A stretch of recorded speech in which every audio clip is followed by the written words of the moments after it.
Dernier numéro du débat de Nana FM de cette semaine. Je suis Norbert Douhadi et Nestor Glo assure la mise en onde. En hommage aux victimes tombées lors des manifestations violemment réprimées en juin dernier, plusieurs organisations de la société civile réunies autour de l'ONG Novation Internationale annoncent une nouvelle marche pacifique pour le 9 août prochain. Malgré 2 refus successifs du ministère en charge de l'administration territoriale, les organisateurs restent déterminés à faire entendre leur voix et à dénoncer l'impunité qui, selon eux, entoure ces événements tragiques. Et pour ce matin, je reçois professeur David Dossé en studio. Professeur, bonjour. Également à tous ceux qui nous écoutent. Alors, chers auditeurs, vous avez donc la possibilité d'intervenir dans ce débat sur nos 2 numéros 91 09 71 71 ou le 96 61 58 58. Le débat de Nana FM, c'est parti. Bienvenue sur la plus belle dame de Lomé. Une fois encore, merci de votre fidélité d'écoute à Nana FM. Professeur, merci pour la disponibilité. Alors, actualité oblige, les résultats définitifs sont proclamés depuis hier. Quelle analyse vous faites, professeur? Je pense que les résultats sont pratiquement similaires à ce qui avait déjà été annoncé.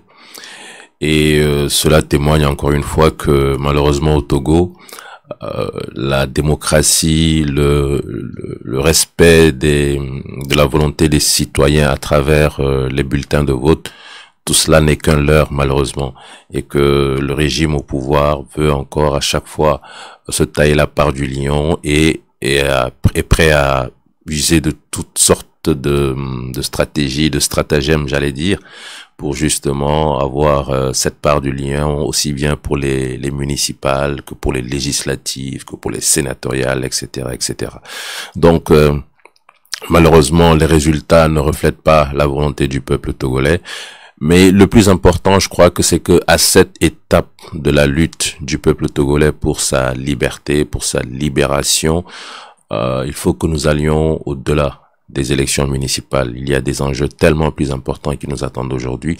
Et mon souhait, c'est que tous les combattants, tous les résistants puissent passer très rapidement le cap de ces élections municipales et qu'on puisse se retrouver pour ensemble en finir avec cette lutte qui n'a que trop duré. Le peuple togolais a trop souffert et nous ne pouvons pas.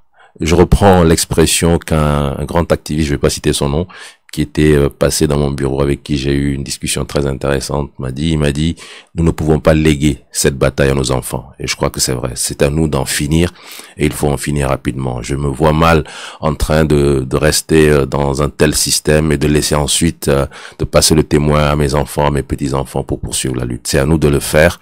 Il faut en finir et je demande à tout le monde de se préparer pour cela. Alors, professeur, dans la foulée, la Cour suprême a examiné, jugé irrecevable et rejeté les 27 recours déposés par les divers partis politiques, les regroupements et les partis indépendants, jugeant que les irrégularités signalées n'étaient pas suffisamment graves pour compromettre la sincérité du scrutin.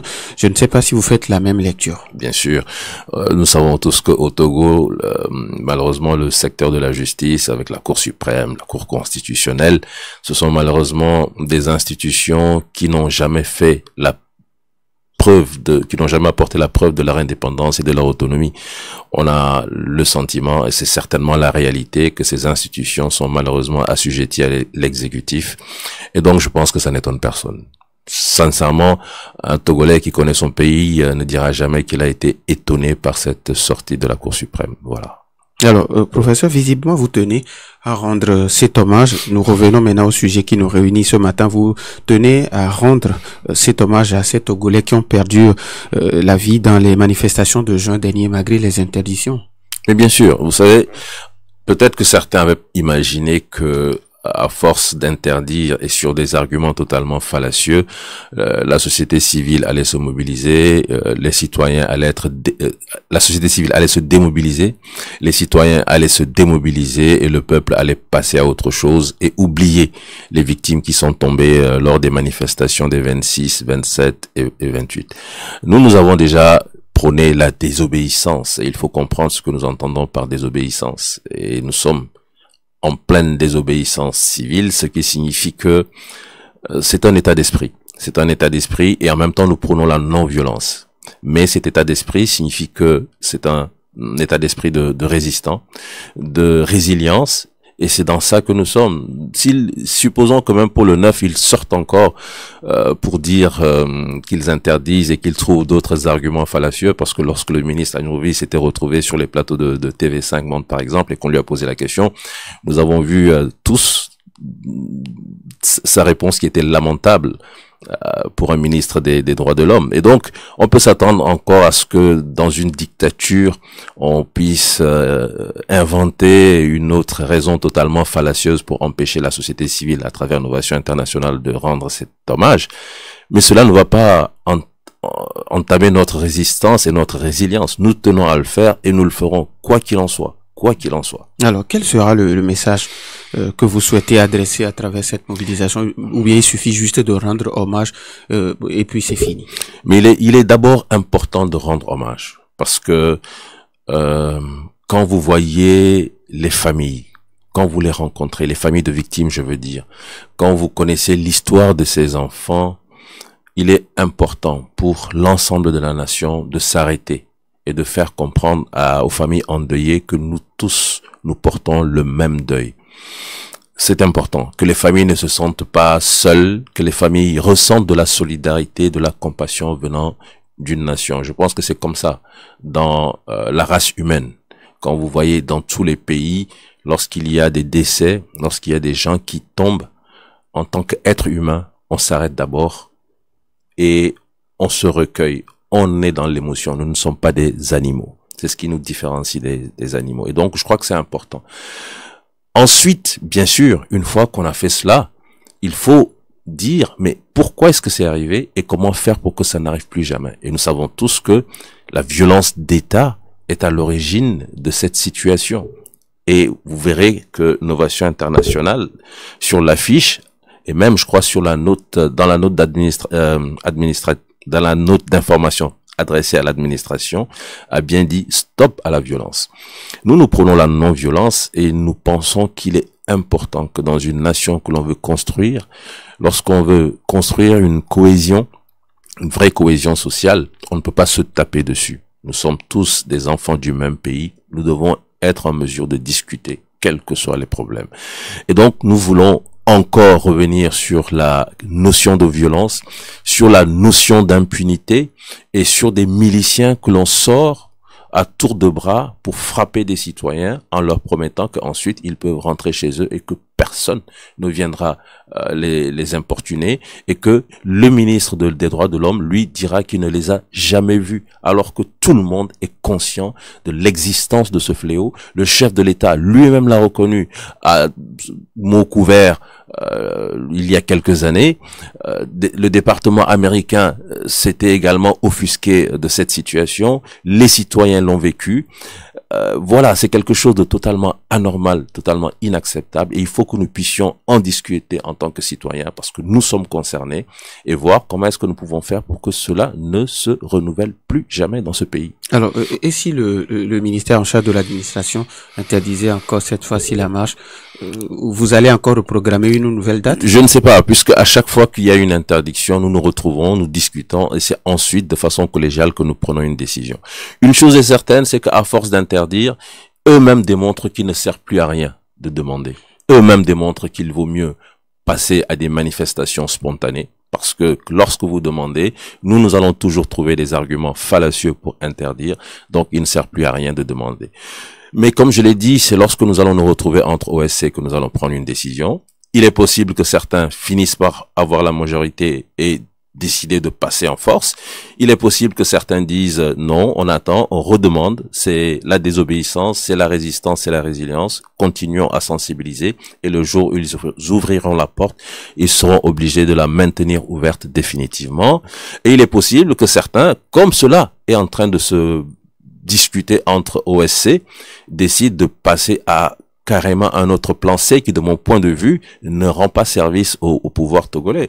Prenons le cas des familles qui décident d'organiser une messe à l'occasion du 40e jour du décès des victimes. Je pense que c'est quelque chose qui se fait de façon coutumière et traditionnelle dans plusieurs pays en Afrique. Et nous avons tous été surpris de voir que le préfet s'est autorisé d'interdire une telle cérémonie. Moi, j'avoue que beaucoup n'ont pas compris, et moi non plus.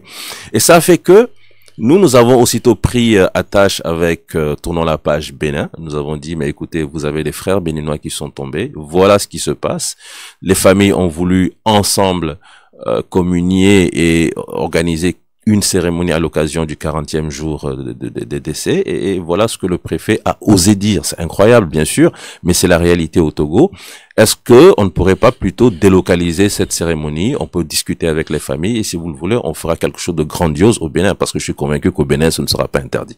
Et donc, voilà quelque chose qui pourrait se faire, qui pourrait être implanté. Imaginez ces familles qui se déportent au Bénin. S'il y a des soucis financiers, nous allons trouver l'argent pour les soutenir. Ces familles pourraient très bien se retrouver au Bénin et organiser cette cérémonie avec toute la résonance médiatique derrière pour dire que, si le Togo refuse d'autoriser même les familles endeuillées de rendre hommage à leurs victimes, finalement, ces familles ont traversé la frontière Est, se sont retrouvées au Bénin, avec les familles des 2 Béninois qui ont été tués et ont communié. Voilà. Et donc, je ne suis pas convaincu que cela rende service à l'image du régime togolais, cette image qui est déjà suffisamment ternie. Alors, professeur, en quoi le parcours que vous avez choisi pour la marche est-il symbolique? Bon, il faut d'abord préciser que dans la dernière lettre d'interdiction, il y avait 2 éléments. Le premier élément, c'était le processus électoral qui n'était pas fini. Bien qu'il n'y avait plus de campagne électorale, apparemment le ministre de l'administration territoriale estimait que nous n'étions pas en mesure d'organiser une activité de masse, parce que le processus électoral finissait seulement avec la proclamation des résultats définitifs, donc hier. Mais je fais remarquer que dans le même temps, toute l'administration était réunie dans des activités de masse, dans des activités festives, traditionnelles, que je respecte beaucoup, mais qui, manifestement, elles, pouvaient se dérouler alors que le processus électoral n'était pas terminé. Première chose. Deuxième chose, c'est que la lettre d'interdiction disait que le parcours traversait le marché de Baie, donc activité commerciale, etc., etc., et que ce parcours n'était pas approprié pour cette marche que nous avions proposée. Alors, nous en avons tenu compte. Nous avons attendu la fin du processus électoral. Le processus électoral a pris fin hier, le 6. Nous avons revu le parcours, mais bien sûr, le point de chute se fera toujours à la lagune, le lieu où les corps ont été repêchés. Au lieu de traverser le marché de Baie, le parcours est particulièrement raccourci. Et l'élément le plus important, c'est vraiment le point de chute à la lagune de Baie, où je pense que les gens pourront prendre la parole pour rappeler la nécessité de construire une vraie nation autour de la solidarité, autour de la non-violence, autour de la justice et autour de l'arrêt de l'impunité. Je pense que ce sont des facteurs ou des éléments qui sont primordiaux si vraiment nous voulons construire une belle nation du Togo. Voilà, donc le symbole pour nous, c'est essentiellement le point de chute, la lagune de Baie, là où les corps ont été repêchés. Et vous connaissez tous l'histoire de cette lagune. Ce n'est pas la première fois que cette lagune sert de cimetière, sert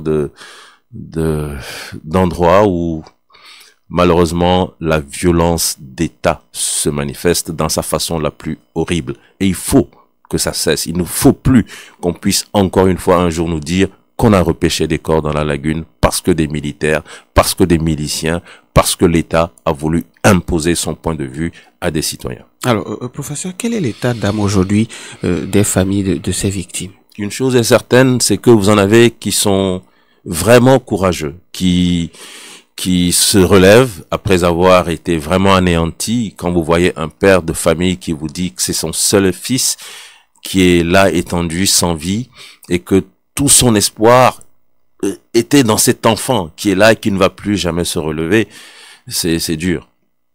J'avoue que le jour où ils ont repêché les corps, je n'y étais pas, mais j'ai écouté les témoignages de tous les acteurs de la société civile qui étaient sur le terrain en ce moment, et certains m'ont dit que ils ont à un moment donné aussi commencé à verser des larmes parce que c'était très difficile.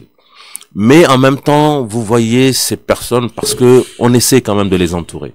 Ces personnes essayer de se relever et se dire que quoi qu'il en soit, il ne faut pas que l'enfant tombe dans l'oubli. Il faut que l'enfant, son nom demeure d'une manière ou d'une autre. Si c'est une cérémonie, si c'est à travers une cérémonie du 40e jour, il faut faire cette cérémonie. Si c'est à travers des retrouvailles avec la nation togolaise qui reconnaît que c'est un sacrifice du sang versé pour la nation togolaise, il faut le faire. Et voilà, je disais que certains sont dans cet état d'esprit. D'autres sont encore, malheureusement, totalement à terre et nécessitent encore beaucoup plus de soutien pour les aider à s'en sortir. Vous avez des mères qui ont perdu leurs enfants et qui sont difficiles à apaiser. Il faut aussi le dire. Et je pense que sous d'autres cieux, il y aurait certainement eu un soutien psychologique beaucoup plus important pour les aider à s'en sortir. Et puis, vous en avez d'autres, je vais pas insister là-dessus, mais on a le sentiment que le pouvoir est passé par là et voilà. 91 09 71 71 ou le 96 61 58 58. Les auditeurs ont maintenant la possibilité sur ces deux numéros pour participer à ce débat. Mais bien avant que les auditeurs n'appellent, ok, nous avons déjà un premier auditeur en ligne. Nana FM, allô? Oui, allô? Pélé, bonjour. Bonjour. Comment allez-vous? Très bien. D'accord, allez-y. Bonjour. Monsieur Pélé, bonjour. Merci du courage. Merci à vous. La première précision, est-ce que la marche silencieuse est interdite? Est-ce qu'elle est interdite? Je pense que une marche silencieuse, parce que les arguments que le pouvoir donnait, ça dépasse la population déjà. On a dit que ce sont les élections et maintenant on a proclamé les résultats définitifs. Maintenant, qu'est-ce qu'on attend encore? Vous avez tout à l'heure choisi une option qui serait d'aller au Bénin. Et si tel est le cas, je pense que ce que le pouvoir refuse, c'est quoi? Le pouvoir ne voulait pas qu'on dise que c'est à cause de, ou bien c'est l'armée, ou bien c'est les miliciens qui ont fait tout ça là. Et que ce serait déployé encore aux yeux du monde entier. Je pense que le ministre, comme Adjovi avait parlé, que si l'opposition demande l'autorisation, dans le fait, quand l'autorisation a été demandée, professeur, vous étiez le 29 septembre au stade de la CDPA, au moment où ces miliciens sont venus tabasser les députés. Et la gendarmerie était là. Le préfet était où? Donc je pense que si nous serons jusqu'à ce niveau aujourd'hui, il va falloir choisir d'autres options. L'option de la violence, nous ne voulons pas. Mais le pouvoir ne peut pas pousser la population vers la violence. La cérémonie, c'est une obligation pour une famille de le faire. Pourquoi on peut interdire une cérémonie pour une famille? La sensibilisation que nous allons faire pour que la marche soit eu lieu, donc il faut le faire. On va voir ce qui va se passer. L'essentiel est que il faut que la paix règne dans le pays. Que dira l'autre? La paix, ce n'est pas un mot, mais c'est un comportement. Merci. Merci à vous aussi, Pélé. Madame Essi, bonjour. Alors, bonjour. Comment allez-vous? Ça va, quoi? D'accord. Voilà, on revient sur les mêmes choses depuis la nuit des temps. Voilà, je veux demander au professeur, censé être à l'hôpital pour nous soigner, mais qui se met dans ces trucs-là qui n'est pas juste pour dire qu'il n'est pas content, comme nous autres. Voilà. L'histoire doit se répéter en mal ou en pire au Togo depuis 63 que De Gaulle a installé ce régime dans la violence. Et puis c'est de pire en pire jusqu'à l'avènement 90, 2002, jusqu'à 2005 où les jeunes sont arrivés. Ils font pire que les ennemis. Eh bien, attendez, ça veut dire quoi? On a une constitution qui vont charcuter jusqu'à la cramer la dernière fois pour nous ramener. Là, ils sont en train de nous ramener le parti unique. Et puis, dans cette terre-là, je vais demander au professeur, l'Union européenne, qui nous promet des élections démocratiques tous les 5 ans, depuis 40 ans là, est-ce que l'Union européenne est encore au Togo? Les ambassades comment on dit ça? Les ambassades de la France, des États-Unis, tout ça là. Ils sont pas là. Elles n'existent plus au Togo pour voir ce qui se passe et arrêter ce déluge-là. C'est ce que je veux demander au professeur. Si ces gens-là vivent encore au Togo. Merci beaucoup. Pour laisser dans cette berge. Merci beaucoup. Est-ce que ça tient demain, les manifs aussi? Merci. Merci beaucoup. C'est pas normal. Sinon, on votera pour nos dirigeants qui vont nous diriger humainement. On va faire un autre vote pour nos gens, quoi. Merci. Ils n'ont qu'à rester avec leur fait partisans. Le régime n'a qu'à rester avec eux. Merci beaucoup à madame ici. 91 09 71 71. Nana FM, allô? Allô? Oui, bonjour. Oui, bonjour. Oui. Allô? Oui, allô? Oui, bonjour, professeur. Oui, bonjour, monsieur. Votre nom, s'il vous plaît? C'est Sylvain. Monsieur Sylvain. Oui. Vous nous appelez de? Allô? Allô? Oui, monsieur Sylvain, allez-y, on vous écoute. Oui, franchement, je voudrais savoir une chose. Est-ce que le professeur comprend pourquoi les autorités utilisent la force toujours pour régler des simples problèmes, des simples situations, on veut recourir à la force? Bon, je ne sais pas qu'est-ce qui empêche de faire le deuil de son enfant. Moi, je ne sais pas pourquoi on peut interdire à une famille ce deuil. Merci Je ne sais beaucoup. pas pourquoi il recourt toujours à la force. C'est une méchanceté qui ne dit pas son nom. Merci beaucoup à monsieur Sylvain. 91 09 71 71. Nana FM, allô? Oui, Norbert, bonjour. Ah, c'est depuis Adido Gomé, bonjour. Comment ça va? Dieu merci, ça va, et chez vous? Ça va bien, merci. Monsieur David, professeur Doucet. Bonjour. Bonjour. Bon, j'ai deux préoccupations. Oui, allez-y. Pour les résultats municipaux, je voudrais faire cette observation. Avec les élections qui se suivent et se répètent, professeur, ne pensez-vous pas que nous sommes en train d'accompagner le parti au pouvoir vers l'installation d'un parti État, un parti unique? Parce que c'est le schéma que moi je suis en train d'apercevoir. Nous sommes en train d'aller vers un parti État avec des partis satellites qui seront les ailes marchandes. Maintenant, pour la marche et en mémoire des défunts, je trouve que l'idée de déplacer cette marche vers le Bénin est une très merveilleuse idée. Je le dis parce que pour nous, les hommes, l'âme n'a pas de frontières. Qu'on fasse cette marche au Togo, au Bénin, en Afrique du Sud, les âmes seront présentes. Merci, bonne journée. Merci et bonne journée à vous aussi. Masse depuis Adido Gomé. Nana FM, allô? Oh, aujourd'hui, je vous ai eu. Votre canon là a chuté. Papa Sibiti, bonjour. D'abord, bonjour, éminent et grand professeur. Papa Sibiti, je vous salue. Vraiment, je vous aime. Quand je vous entends parler, votre tonalité, bon, ce que je voudrais dire, la marche, je m'en voudrais si les gens ne m'écoutent pas, ils vont dire que papa, il est là, il est comme ça, comme ça. Non, ce n'est que c'est la cérémonie, c'est les condoléances. Ça, je ne vois pas que ce soit déporté ailleurs. C'est au Togo. Même le gouvernement, le pouvoir, notre président, excusez-moi, les Togolais n'ont qu'à m'excuser si j'ai mal parlé.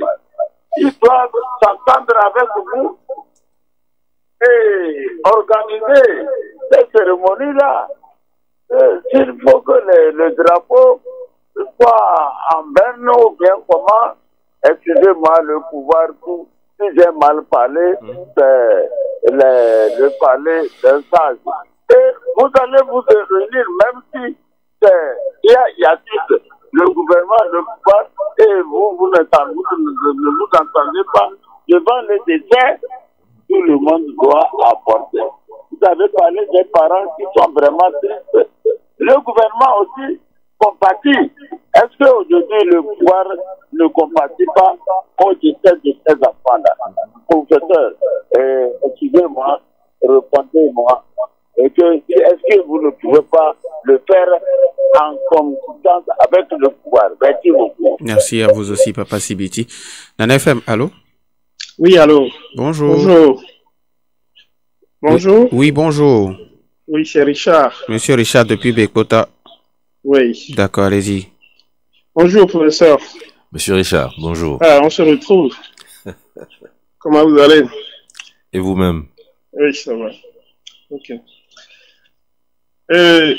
Bon, c'est regrettable hein, ce qui s'est passé en juin dernier, quand des individus à l'extérieur du pays, cachés derrière leurs écrans, appellent les jeunes à la violence. C'est vraiment regrettable. Et je rappelle que même les responsables des partis politiques ont dénoncé les conditions d'organisation de ces manifestations. Et donc aujourd'hui, avec votre manifestation, est-ce que vous ne pensez pas que vous êtes, ou bien vous voulez remuer le couteau dans la plaie? Parce qu'aujourd'hui, ce que les Togolais veulent, ce à quoi les Togolais aspirent, c'est de vivre dans la paix, dans la tranquillité d'esprit et de vaquer librement à leurs occupations. Mais avec votre manifestation, est-ce que vous ne rappelez pas ces moments douloureux que nous avons tous connus? Par ailleurs, quand vous parlez de transposer ou bien d'organiser votre manifestation au Bénin, moi je trouve que c'est du chantage parce que la manière dont vous le dites, ça m'a laissé un peu, je sais pas, sincèrement, moi je pense que c'est du chantage. Merci. Merci à vous aussi, monsieur Richard, depuis Bekota. Nous prenons le tout dernier auditeur. Dans FM, allô? Allô? Oui, bonjour. Bonjour, monsieur Nobel. Ah oui, comment allez-vous? Je vais bien, monsieur. D'accord, allez-y. Salut, monsieur le professeur. Monsieur Mawena, bonjour. Bonjour, monsieur le professeur. Moi, je n'ai pas de question juste pour vous encourager. Parce que moi, je vous aime trop. Parce que vous êtes des personnalités qui est toujours droit dans ses bosses. Malgré les tentatives que le parti au pouvoir, vous ne tentez pas. Moi, je vous encourage à faire dans ce sens. Il y a certains qui parlent, mais après tout, on ne voit rien. C'est comme des marionnettes pour ce pouvoir. Mais vous êtes plus droit dans votre bosse. Pour moi, ça me plaît beaucoup. Merci. Donc, continue pas à être ce que je vais diriger ce pays. Merci beaucoup à monsieur Mawena. Alors, je pense qu'on ne va plus prendre d'auditeurs. Professeur, on va commencer avec monsieur Richard depuis Bekota, qui pense que transposer les manifestations vers le Bénin ou bien cet hommage vers le Bénin, c'est du chantage.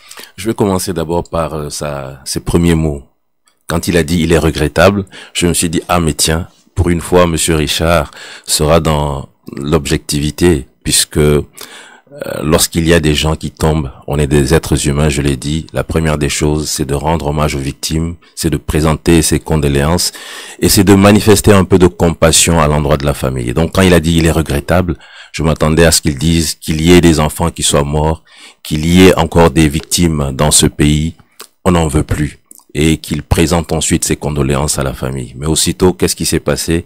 Il a embrayé sur les appels des blogueurs, et donc il a une fois encore, à l'image du régime, occulté la douleur des familles, occulté la mort des enfants. Et je voudrais inviter monsieur Richard, que je ne connais pas, peut-être à commencer à comprendre que lorsqu'on est dans une nation et qu'il y a des êtres qui vivent dans cette nation, il faut tenir compte de la douleur des familles.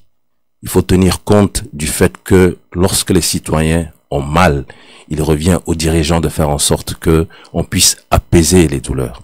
Surfer sur la douleur des familles pour essayer de faire de la propagande, ça n'a jamais rendu service à une nation, ça n'a jamais aidé à construire la paix, puisque vous parlez de la paix, que les Togolais veulent vivre en paix. Et ce n'est pas en refusant à des familles de rendre hommage à leurs victimes que vous servez la paix. Voilà, ça c'est le message à l'endroit de M. Richard. Ensuite, il parle de chantage. Je voudrais juste rectifier, peut-être que je me suis mal exprimé, ce n'est pas la marche que nous souhaitons délocaliser. Nous avons dit que les familles de victimes s'étaient coalisées pour ensemble célébrer la cérémonie du 40e jour. Et nous étions tous effarés. Là, ce n'était pas une action de la société civile. C'était les familles qui s'étaient retrouvées et qui voulaient simplement ensemble, puisque nous savons les conditions dans lesquelles ces décès sont intervenus. Et donc, ces familles voulaient ensemble se retrouver à l'église et communier.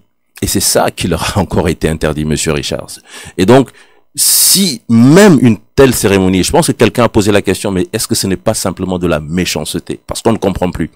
Et même, ce que nous nous disons en tant qu'OSC, c'est que parmi les familles ou parmi les victimes, il y a des Béninois. Nous avons discuté avec Tournons la page Bénin et ils ont demandé à avoir suffisamment d'informations pour aller rencontrer les familles au Bénin des 2 Béninois qui sont tombés au Togo. Et l'idée, c'est que si une telle cérémonie organisée par les familles ne peut même pas se faire le jour J, le 40e jour au Togo, si c'est vraiment la décision du gouvernement togolais, une décision incompréhensible, certains parlent de méchanceté, alors nous irons simplement les accompagner, faire les cérémonies traditionnelles, les cérémonies à l'église au Bénin, c'est tout. Donc si c'est ce que vous appelez chantage, je ne vois pas où se situe le chantage dans cette affaire. Alors Papa Sibiti qui pense qu'on ne peut pas déplacer cette cérémonie vers le Bénin, que c'est propre au Togo et que le gouvernement même devait mettre les drapeaux en berne en hommage à ces Togolais. Mais c'est des paroles de sages. Effectivement, c'est ce qui se passe dans tous les pays qui se respectent. J'ai plusieurs fois donné l'exemple de Poutine, qui est quand même quelqu'un de très autoritaire, que nous savons tous. Mais lorsque Navalny, qui était son principal opposant, était décédé, Poutine ne s'est jamais opposé à ce qu'il y ait des gestes de compassion, de solidarité à l'endroit de sa famille. Jamais. Alors on ne comprend pas pourquoi est-ce qu'au Togo, c'est comme s'il y avait un élément particulier faisant que on ne doit pas s'approcher de la lagune. Mais moi, je me souviens du jour où on a été le 15 déposer la gerbe de cette horde de personnes encagoulées, vêtues de noir, venues nous faire barrage, nous empêcher d'atteindre la lagune. Et lorsque la gerbe a été déposée, ils nous ont intimé l'ordre de venir ramasser la gerbe. Voilà la réalité, Papa Sibiti. Moi, je suis totalement d'accord avec vous, parce que dans un pays normal, en tout cas, c'est ce que nous voyons toujours, lorsqu'il y a des situations tragiques avec perte en vies humaines, tous les bords cessent pendant un instant de se taper dessus. Et les gens, parce que ce sont des êtres humains, se retrouvent autour des morts pour communier. Une vie perdue, on ne la récupérera plus jamais. C'est perdu à jamais. Et là, les adversaires comprennent la nécessité de s'arrêter un instant, de communier, et après, peut-être que la bataille peut reprendre. Mais lorsqu'on interdit même cela, j'avoue que, et là, sur le plan philosophique, je pense que ça nous renvoie à autre chose. Je pense que le Togo a atteint une phase ultime de son évolution, et ça se voit, hein. Permettez, je prends quelques secondes pour en parler. Déjà, le débat, vous aviez cette armada de ministres, de personnalités, venus en force, mais finalement qui ont été totalement battus à plat de couture par une seule personne. Ensuite, vous avez la cérémonie d'investiture le 3 mai, je crois, où finalement 3 juin. 3 juin ou oui, 3 mai 3 juin. Bon, je ne sais plus. Où le chef, non, 3 mai, le chef de l'État était seul, sans aucun autre chef d'État en exercice venu soutenir cette action particulièrement importante pour une nation, alors que le même jour, au Gabon, vous aviez 16 chefs d'État en exercice qui étaient là, et ce jour-là, on n'a même pas retrouvé les attributs du pouvoir. Ce sont des pour moi, c'est des signes. Et je suis convaincu que nous sommes en train d'entrer dans cette dernière phase, cette phase ultime, où nous allons assister à des scènes incroyables, incompréhensibles.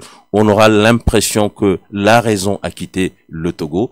Et c'est ce qui s'est vu aussi sur TV5 Monde avec la prestation lamentable du ministre des Droits de l'Homme, etc., etc. Les choses vont s'enchaîner, on ne pourra pas comprendre, mais c'est tout simplement une force, certains diront le bon Dieu, le Saint-Esprit, le vrai Saint-Esprit bien sûr, ou autre chose, mais en tout cas, ce sont des éléments qui progressivement vont s'enchaîner et vont démontrer que la raison a quitté en tout cas une partie de nos dirigeants. Et pour moi, c'est ce qui doit nous encourager à poursuivre. Alors, Mars Dadjido Gomeki pense que déplacer la cérémonie des 40e jour vers le Bénin, c'est une bonne chose parce que pour lui, l'âme n'a pas de frontières.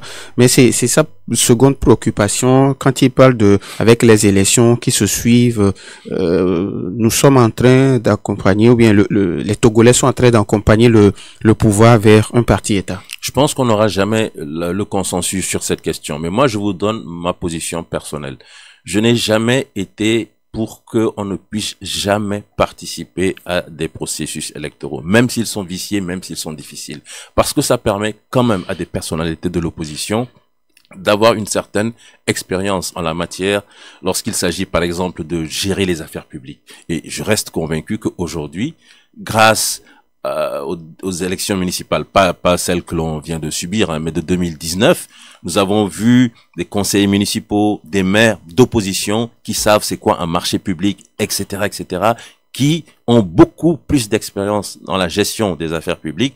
Et si d'aventure demain ces personnalités ont la possibilité de prendre le pouvoir, la direction du pays, ce ne seront pas des gens inexpérimentés. Je crois que c'est particulièrement important. Et puis le fait d'avoir également cet espace, même s'il est ténu, hein, si c'est un tout petit espace dans l'espace public, c'est toujours important. Bien sûr, les processus électoraux, nous savons comment ils s'organisent dans ce pays.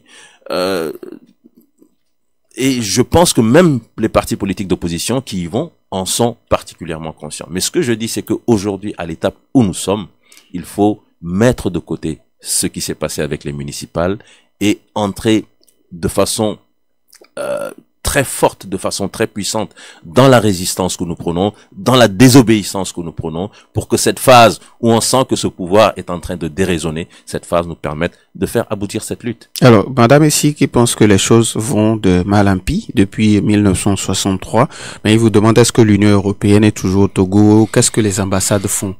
Je crois que c'est une très bonne question qui me permet simplement de rappeler que il nous revient à nous, Togolais, d'abord et avant tout, de prendre le devant de la lutte et de mener cette lutte à bon terme. C'est lorsque nous aurons pu démontrer notre volonté d'en finir avec ce pouvoir que vous verrez, les soutiens viendront de toutes parts. Si déjà le 9, la question a été posée de savoir si le 9 c'est interdit. Non, il n'y a aucune interdiction touchant le 9.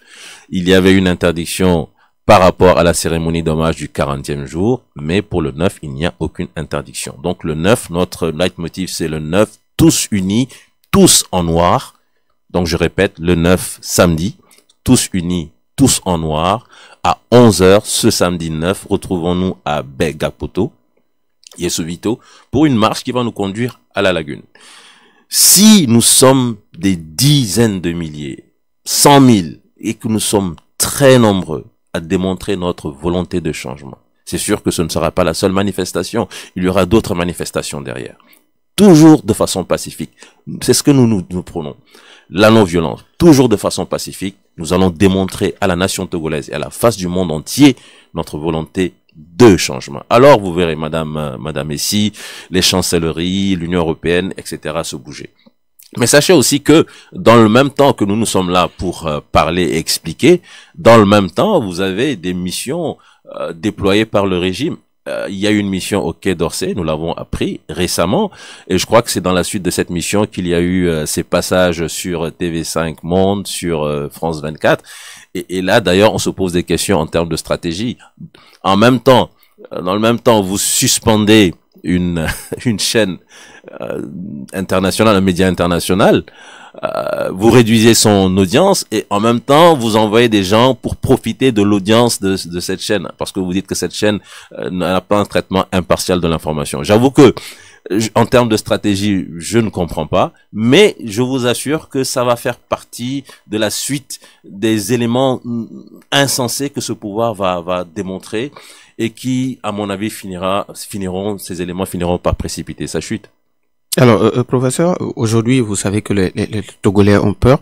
Quelles sont les mesures de sécurité ou d'encadrement qui sont prévues pour éviter toute nouvelle répression? À chaque fois que nous nous organisons des manifestations, je parle de la société civile, nous prenons les dispositions idoines en termes de sécurité.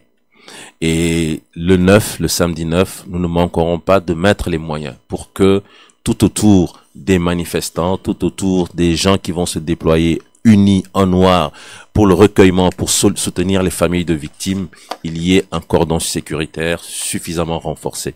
Et nous comptons également sur les éléments des forces de l'ordre qui seront déployés ce jour-là pour garantir la sécurité. Parce que parmi les forces de l'ordre, sachez-le, il y en a beaucoup aussi, je dirais une majorité qui veut le changement. Cette majorité qui veut le changement sera certainement sur le terrain.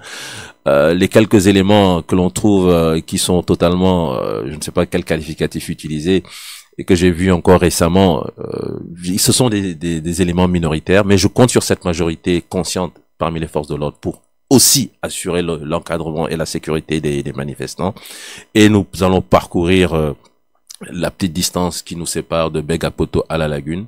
Nous ferons les prières, nous manifesterons la solidarité nécessaire à l'endroit des familles de victimes, et c'est comme ça qu'on construit une nation. Alors, Pelé, parce que j'avais oublié sa question, le gouvernement n'a plus raison d'interdire cette manifestation. Oui, bien sûr, je vous l'ai dit, il y avait deux raisons qui étaient dans la lettre d'interdiction. Un, la fin du processus électoral. Donc c'est fini hier. 2, le parcours qui traversait le marché de Baie, le nouveau parcours, il est raccourci, il ne traverse pas le marché de Baie, sauf à vouloir encore démontrer sa mauvaise foi. Je ne vois pas la raison que le pouvoir pourrait avancer cette fois-ci pour interdire la marche. Alors si vous avez un message à l'endroit de vos militants. De la nation togolaise. Ah, ok, d'accord. Soyons nombreux. Je pense qu'il est important. Nous sommes dans une phase de désobéissance, nous sommes dans une phase de résistance et nous sommes dans une phase qui doit nous conduire à la fin de cette lutte. Il n'est pas possible, il n'est pas question de se dire que dans 10 ans encore, nos enfants vont se retrouver dans des émissions pour dire la même chose. Madame Essie l'a dit, à chaque fois on rabâche les mêmes messages. Il faut en finir. Et il nous revient à nous de le faire. Samedi, ce n'est pas un jour de travail. Nous espérons que ceux qui ne seront pas au bureau seront avec nous. Nous espérons que même ceux qui sont dans les marchés pourront fermer boutique autour de 11h pour être avec nous. Et j'espère que nous ne serons pas quelques dizaines le samedi, mais que nous serons très nombreux. La fois dernière, j'ai été très content de voir des collègues médecins qui m'ont dit, mais je m'étais déjà préparé, j'étais déjà avec mon habit noir pour venir avant d'apprendre qu'il y a eu interdiction. Donc j'espère que les médecins, les avocats, les prêtres, les imams, les vendeurs de marché, les aidemans, tout ce que vous voulez, les journalistes bien sûr, j'espère que vous serez au rendez-vous et que nous serons très nombreux à dire au pouvoir, stop. Le Togo, c'est une république, nous sommes des citoyens avec des droits, nous ne sommes pas des sujets assujettis à un souverain. Disons merci au professeur David Dossé, premier porte-parole du Front Citoyen Togo Debout. Merci également à vous, chers auditeurs, pour votre fidélité d'écoute à Nana FM. Fin de ce débat mis en onde par Nestor Glo. Je suis Norbert Douadi. Bonne suite de nos programmes.